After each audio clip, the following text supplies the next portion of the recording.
Hello, welcome to Film Physicality. In this video, I'll be ranking my top 10 favorite Christmas movies of all time. Let's get to it.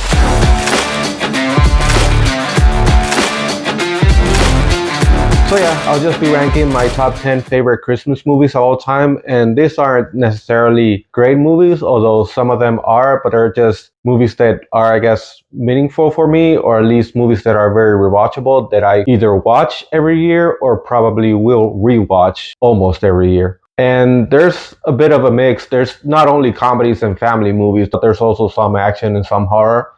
But yeah, let's get to it. And so at number 10, I have How the Grinch Stole Christmas, the Jim Carrey version. This one is from the year 2000 and it's directed by Ron Howard, who also directed movies like The Da Vinci Code, Apollo 13, Solo, a Star Wars movie, and some others. And so we all know the story of the Grinch, where the Grinch decides to ruin Christmas for the cheery citizens of Whoville. Joined by his dog Max, the Grinch comes down from his mountaintop home and sneaks into town to swipe everything holiday related from the Who's. And so, I don't know, I've always found the story from the Grinch to be just very boring. But this one, even though I know it's not great, it's also the only one that I can enjoy.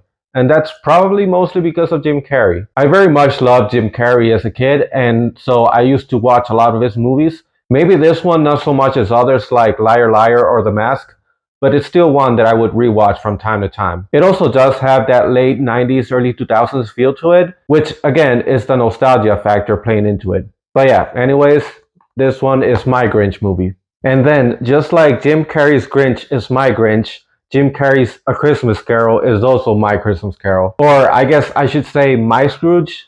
But anyways, this one is from 2009, and it's directed by Robert Zemeckis, who also directed the Back to the Future trilogy, Castaway, The Polar Express, Forrest Gump, and a lot of other great movies. And so on A Christmas Carol, Scrooge is awakened on Christmas Eve by spirits who reveal to him what opportunity he wasted in his youth, his scarring cruelties, and the dire fate that awaits if he does not change his ways. And so now Scrooge must decide what his own future will hold, death or redemption. And so I didn't really grow up with any Christmas Carol movie. I think my only exposure to the Christmas Carol story was through the Mickey shorts, and even that I only saw like once or twice. So even though this movie is relatively recent compared to the others, it is the one I know. And yes, this one also stars Jim Carrey, but I promise the Jim Carrey movies end here for this list.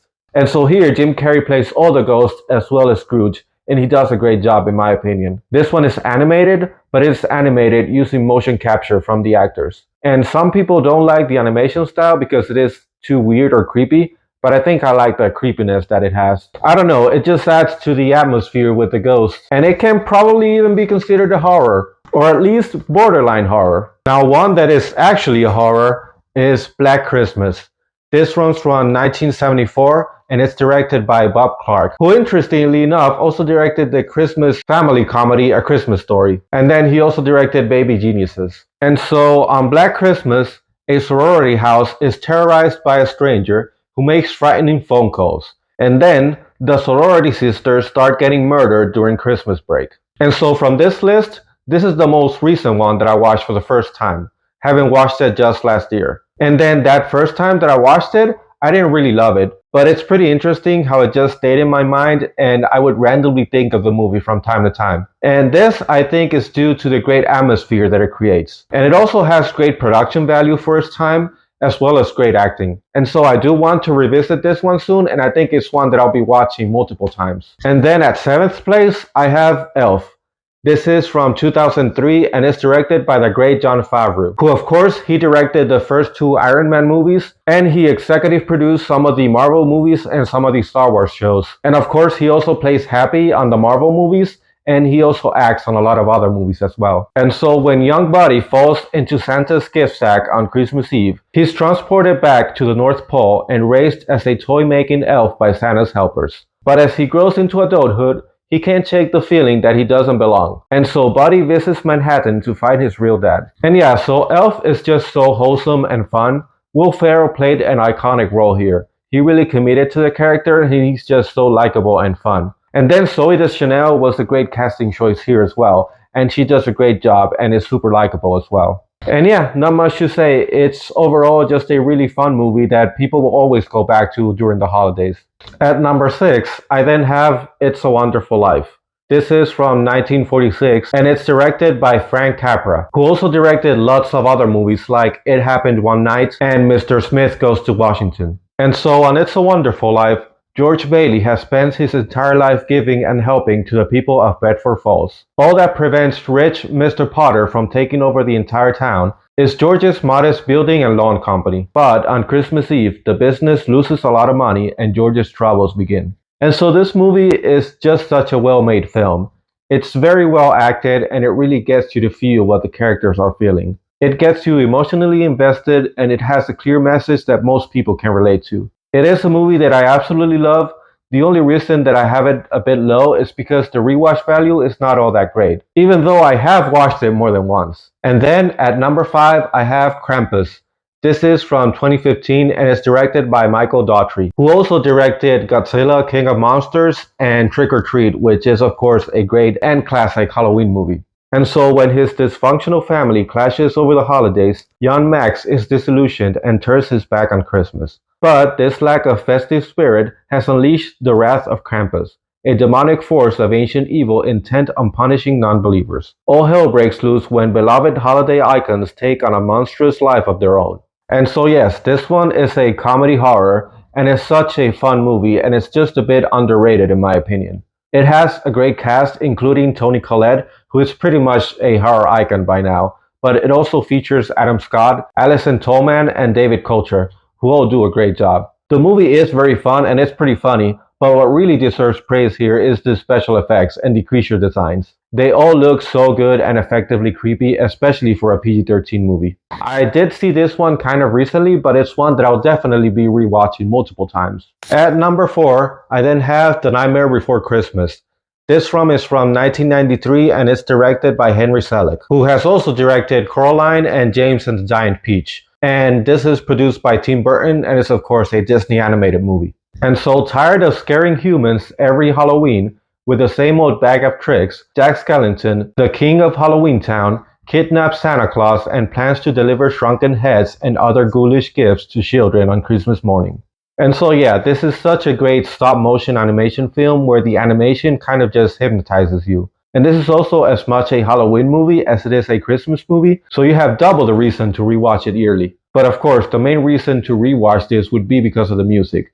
The music is what really shines the most here. It has such a good and memorable score. It even feels like I've watched this movie more than I have actually watched it. And that's because whenever I listen to the songs, I imagine all the scenes from the movie in my head. So yeah, I guess that also shows how impactful good music can be for a movie. And so at number 3, of course, it had to be on this list, is Die Hard.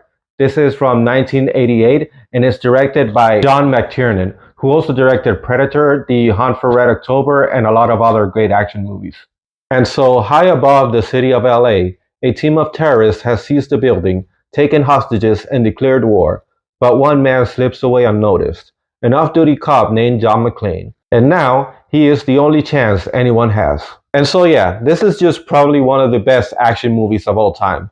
And of course, it is a Christmas movie. It's got Christmas all around it. How can it not be? I got introduced to Die Hard at a very early age by my dad, so I grew up with it. And I have watched it so many times that whenever I put it on, I just feel right at home. It of course stars Bruce Willis in what is probably his most well-known role. He plays such a likable character as John McClane, and it also stars Alan Rickman as the villain, who always does a great job, and this is definitely no exception. It is just such a great movie with lots of action that never has a dull moment, and it keeps you entertained even after multiple rewatches. Okay, so we have 2 more movies left.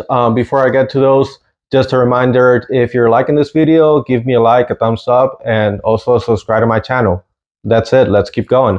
At number 2, I then have Jingle All the Way. This is from 1996 and is directed by Brian Levant, who also directed The Flintstones, Beethoven, Are We There Yet, and others. And so Jingle All the Way is about a frantic father trying to buy a Turbo Man action figure for his son on Christmas Eve, unaware that it's the season's hottest selling toy. And so begins a take no prisoners battle involving a stressed out mailman, Santa, and a dozen of other desperate dads.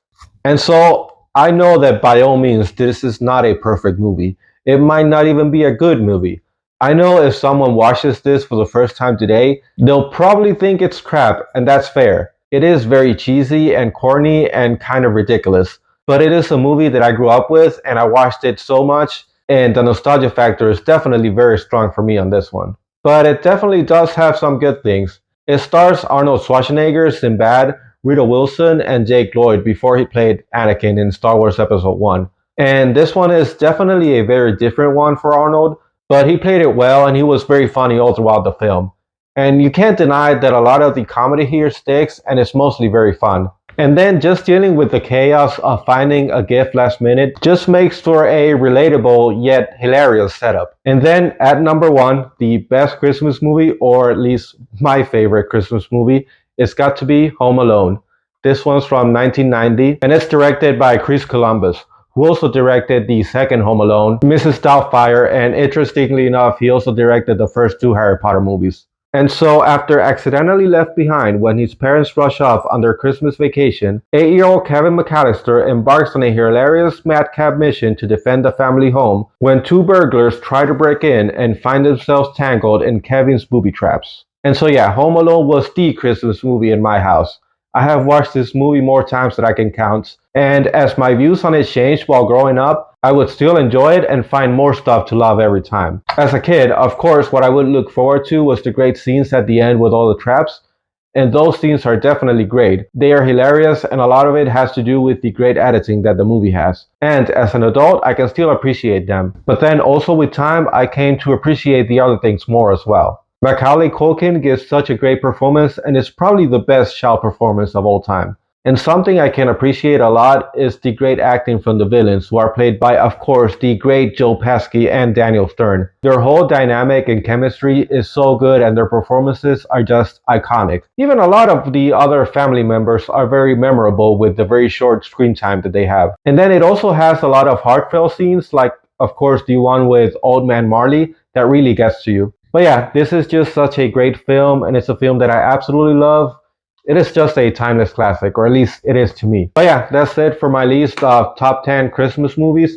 Let me know what you think of this list, and let me know what some of your favorite Christmas movies are.